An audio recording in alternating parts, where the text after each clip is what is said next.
ওই ফাঁকে আমার মামা শ্বশুরও আমার বেডরুমে ঢুকে গেছে, যে সাথে সাথে দরজা নক করে দিছে। পরে বললাম, মামা এগুলা কি করতেছেন? আপনি দরজা নক করলেন কেন? আর বাড়িতে মা নাই, বাবা নাই, সবাই বাইরে গেছে, আপনার ভাইগনাও বাসায় নাই, আপনি এই টাইমে আসছেন, আবার রুমের দরজা লাগাই দিছেন কি জন্য মামা? তখন মামা বললো আমাকে, তুমি কি বুঝো না আমি কি বলতে চাই? আসলে মামা আমি বুঝতে পারি না। আমি তো ওনাকে বললাম যে, মামা আমি তো বুঝতে পারতেছি না আপনার কথার মানে কি। পরে কয়, তোমাকে কি আমি এমনি এমনি এই বাড়ির বউ করে নিয়ে আসছি? আমি জানি আমার ভাইগনা কিছু পারে না, আমার ভাইগনা অসুস্থ, আমি সেটা ভাই তোমারে বিয়ে করাই নিয়ে এসেছি। পরে আমি জিজ্ঞেস করলাম, তো মামা আপনি এটা যাই না শুনে আমাকে কি জন্য বিয়ে করে নিয়ে আসলেন? আপনি জানেন আপনার ভাইগনা শারীরিক ভাবে অসুস্থ, তারপরও আপনি আমার জীবনটা নষ্ট করার জন্য আপনি নিয়ে আসছেন। আসলে আমি ভাইগনার জন্য তোমাকে আনি নাই, আমি তোমাকে প্রথম যেদিন দেখছি তখন তোমাকে খুব ভালো লাগছে আমার। কিন্তু আমি তোমাকে বিয়ে করতাম, কিন্তু আমার ওয়াইফ যদি না থাকতো, আমার বউ আছে জন্য তোমাকে আমি বিয়ে করতে পারি নাই। সেজন্য যেভাবে হোক, যেই কৌশলে হোক, তোমাকে আমার ভাইগনার বউ করে নিয়ে আসছি, যাতে আমি তোমার কাছাকাছি আসতে পারি। পরে বললাম, তাহলে আপনি এত কিছু জানার পরও আপনি এই কাজটা করলেন? আমি তো আপনার মেয়ের মতো। কিন্তু উনি বলে, তোমাকে মেয়ের মতো দেখলে কি আর আমার ভাইগনার সাথে বিয়ে করে নিয়ে যেতাম? তুমি কেমন, তুমি একটা গরিব ঘরের মেয়ে, আমার ভাইগনা তো বড় লোক, বাড়ি ঘর সবই আছে, তোমাদের কিছু নেই, তাও আমি যাই না তোমাকে বিয়ে করাই নিয়ে আসছি। কি জন্য নিয়ে আসছি? যাতে আমি তোমাকে কাছে পাই। গাইস, আসসালামু আলাইকুম, সবাই কেমন আছেন? আশা করি সবাই ভালো থাকবেন। আমার নাম মোসাম্মদ নদী আক্তার, আমার বাড়ি কুমিল্লায়। আর আমি হয়েছি সাধারণ একটা ফ্যামিলির মেয়ে, বাবা মা ভাই বোন নিয়ে ছোট্ট একটা ফ্যামিলি আমার। আমি লেখাপড়া করি, ক্লাস 10-এ, পরীক্ষা দেব সামনে। কিন্তু হঠাৎ করে আমার বাবা একদিন এসে আমাকে বলতেছে, তোর বিয়ে ঠিক করছি মেট্রিক পরীক্ষার সময়। তো আমি বাবারে জিজ্ঞেস করলাম, বাবা আমি এখন বিয়ে শাদী করতে চাই না, আমি আগে লেখাপড়া করব, নিজের পায়ে দাঁড়াবো, তবে বিয়ে করব। কিন্তু বাবা মা সে কথাটা মানে নাই।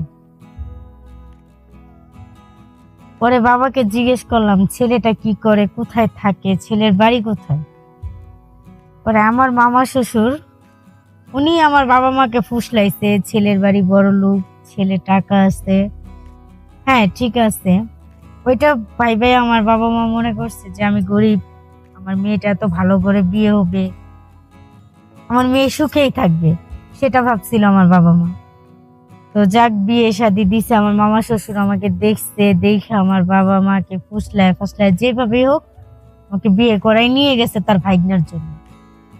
কিন্তু বিয়ে করাই নেওয়া যাওয়ার পরে বুঝতে পারলাম যে যেই মানুষটার সাথে আমি সংসার করব বা যার সাথে সারা জীবন কাটাবো, সে আসলেই শারীরিকভাবে অসুস্থ, সে ওই জিনিসটার জন্য পারফেক্ট না।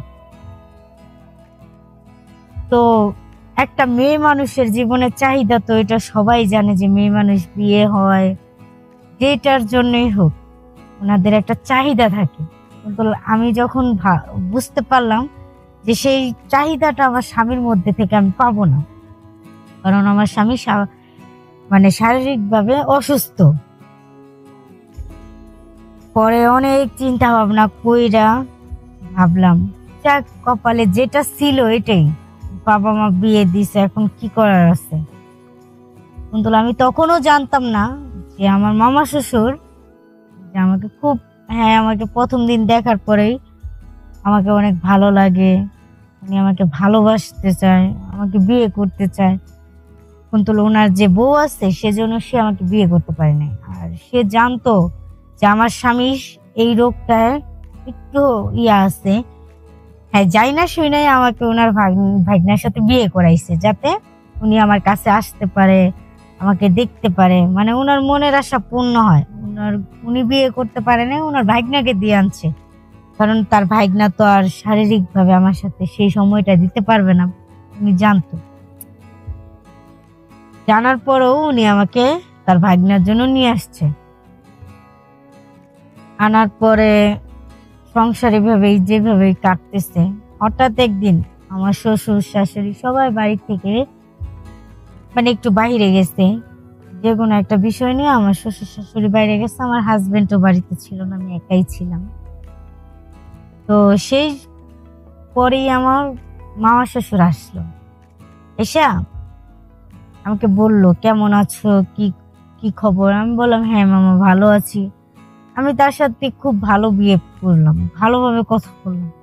তো উনি যে মনের মধ্যে কি নিয়ে আসছে ওইটা আমি জানতাম না। আমার মামা শ্বশুরের মনে হয়তো বা কোনো খারাপ কিছু ছিল, ওইটাও আমি জানি না। আসছে, বসছে, আমি চা দিছি, চা খাইছে। পরে হঠাৎ করে আমি আমার বেডরুমে গেছি, আমার হাজবেন্ড ফোন দিছে, তার সাথে কথা বলার জন্য বেডরুমে গেছি।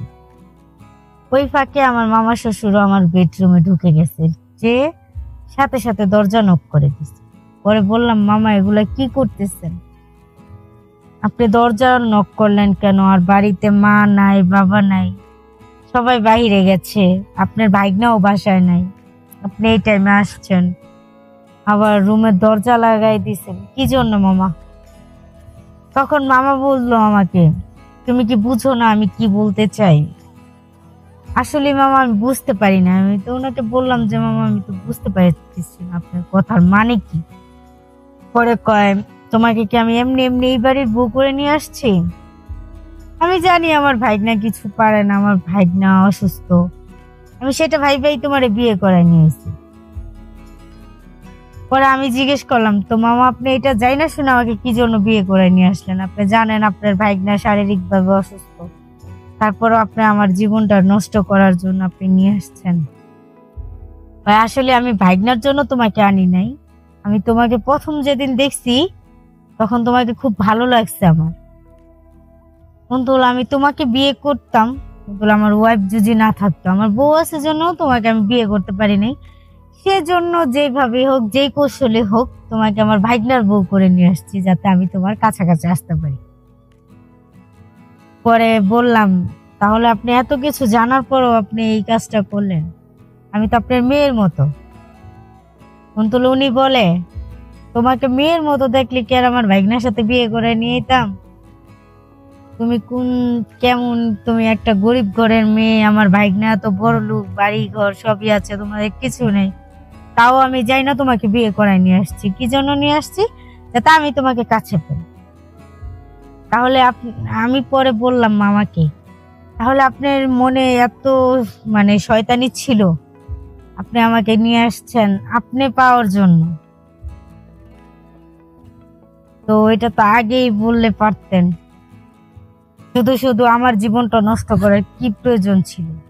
ভালো লাগতেই পারে, মানুষ বলতেই ভালো লাগতে পারে, সেজন্য আপনি আমার আমার লেখাপড়া নষ্ট করে দিলেন। আমি মেট্রিক পরীক্ষা দিতাম, সেটাও আমাকে দিতে দিছে না। হ্যাঁ, এই টাইমে উনি আমার বিয়ের প্রস্তাব নিয়ে গেছে। আপনি আমার মাকে, বাবাকে ভুল ভাল বুঝাই আপনার ভাইগনার সাথে বিয়ে করায় নিয়ে আসলেন। এজন্য আমি ওটা কখনো কল্পনাও করি নাই যে আপনি আমার মামা শ্বশুর হয়ে আপনি আমার এই কথাগুলো বলতেছেন। এটা কোনো জায়গায় মানায় না যে আপনি আমার মামা শ্বশুর, যতই হোক আপনি আমার মামা শ্বশুর। সে আমার কোনো কথাই শুনলো না, সে যেটা চাইছে সে সেটাই করছে। সে আমাকে লাস্ট ফিনিশিং এ বুক করেই ছাড়ছে, তার ভাইগনার উসিলায় উনি আমাকে বুক করছে। আর কি বলবো, আমার জীবনের গল্পটা সবাই দেখছেন। যদি কারো ভালো লেগে থাকে অবশ্যই লাইক, কমেন্ট, শেয়ার করবেন। আল্লাহ হাফেজ। আপনারা সবাই ভালো থাকেন আর আমার জন্য দোয়া করবেন। আসসালামু আলাইকুম।